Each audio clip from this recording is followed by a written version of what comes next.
Good afternoon, everyone. First of all, I want to thank Dr. Giannini for organizing this conference in person again, in a beautiful place, and also the scientific committee for selecting my abstract and giving me the opportunity to present our data about the detection of CTC clusters in early breast cancer patients with CellSearch and filtration.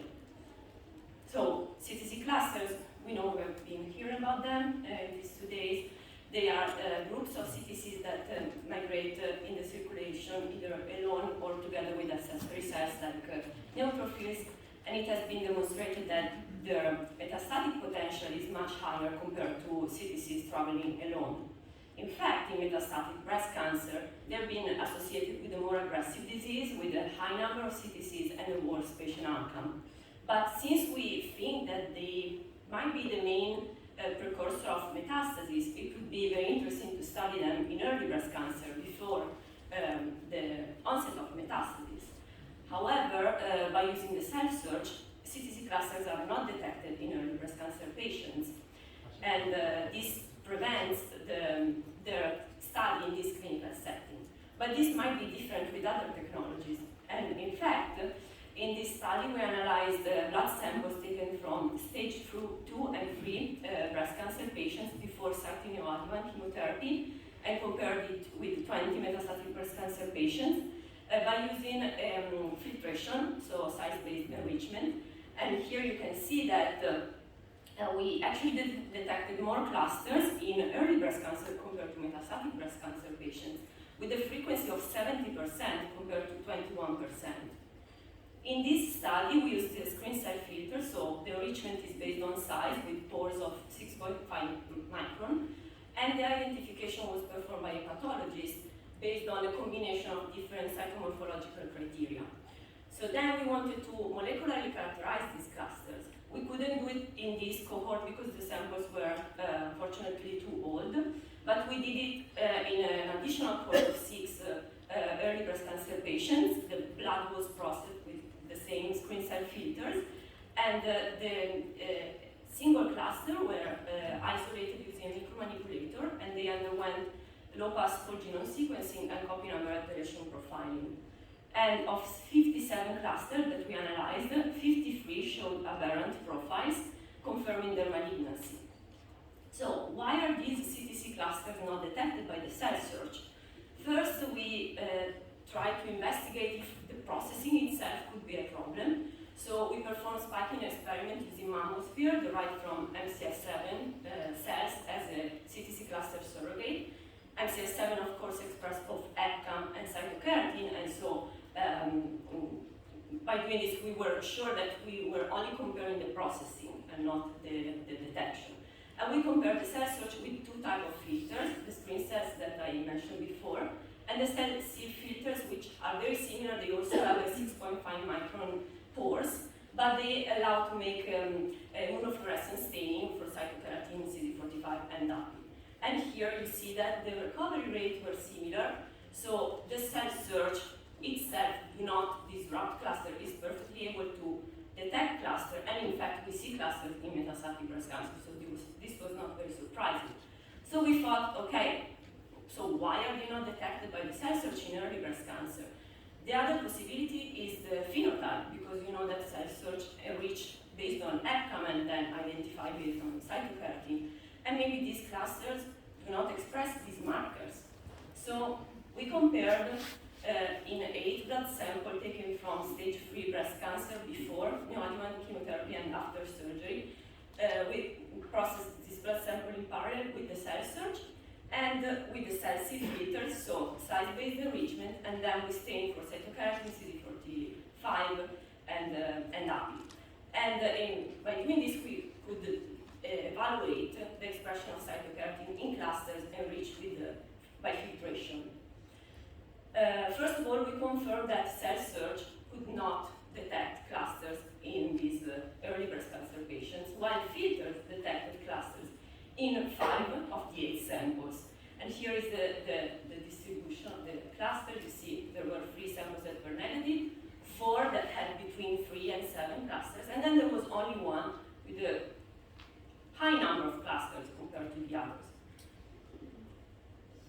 So regarding these with a medium number of clusters.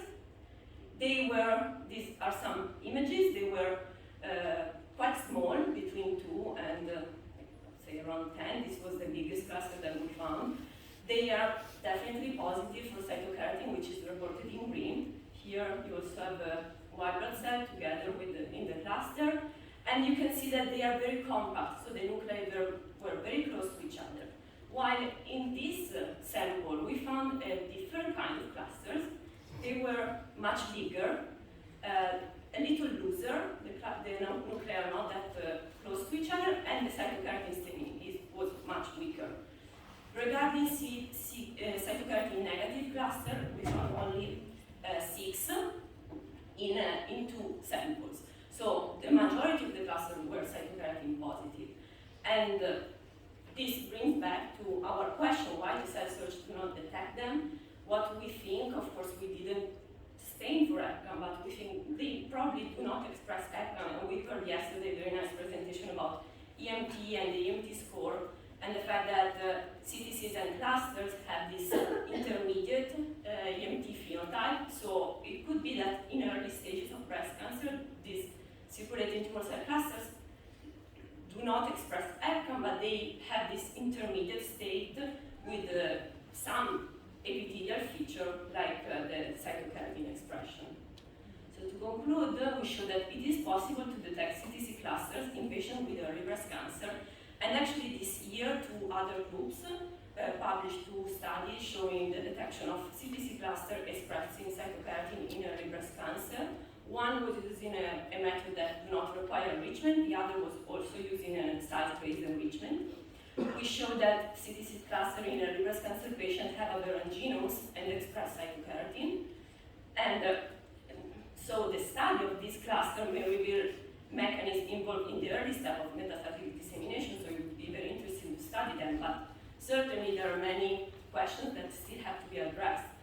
Mainly their biological role, because I told you we detect them in 70% of patients, and we know that not 70% of early breast cancer patients will relapse. So what is their destiny? Do they die in the circulation, or do they disseminate but then they remain dormant?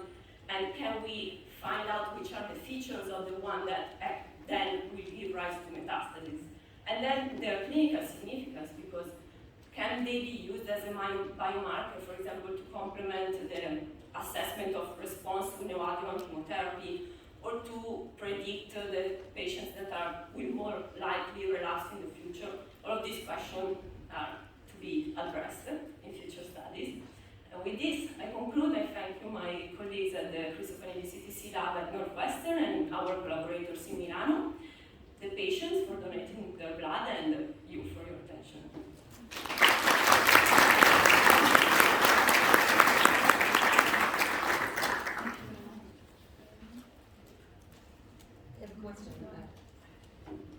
Thank you for this very nice presentation. When you say that you have no clusters for early stage breast cancer patients, do you have, with the CellSearch, do you have still some single CTCs?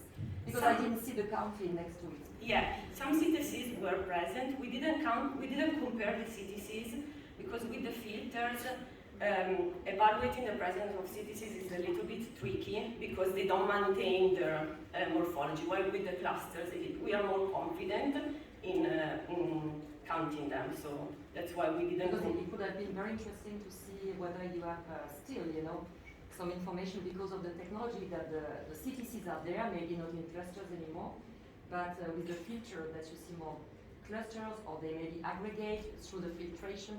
You see, it could be interesting to have also the single CTC count. Yeah, definitely, you're right. But for the aggregation of the filters, I didn't say here, but we did an experiment by spiking 30 single CTCs and processing it with the 2 types of filters, and we didn't see aggregation, but still, it would be interesting. Yeah. Thank you. Thank you. Any other question? Yes, we actually observed very high expression of ECCAM in clusters, so maybe there is some other reason in advanced cancer, not early breast cancer, but anyway, it's much higher than single CTCs. So maybe it's some mechanical reason, but I don't know. why did we cannot definitely, yes. That's our hypothesis, but as I said, we didn't look for testing of EPCAM, so that would be another future step to just confirm our hypothesis. Yeah. Maybe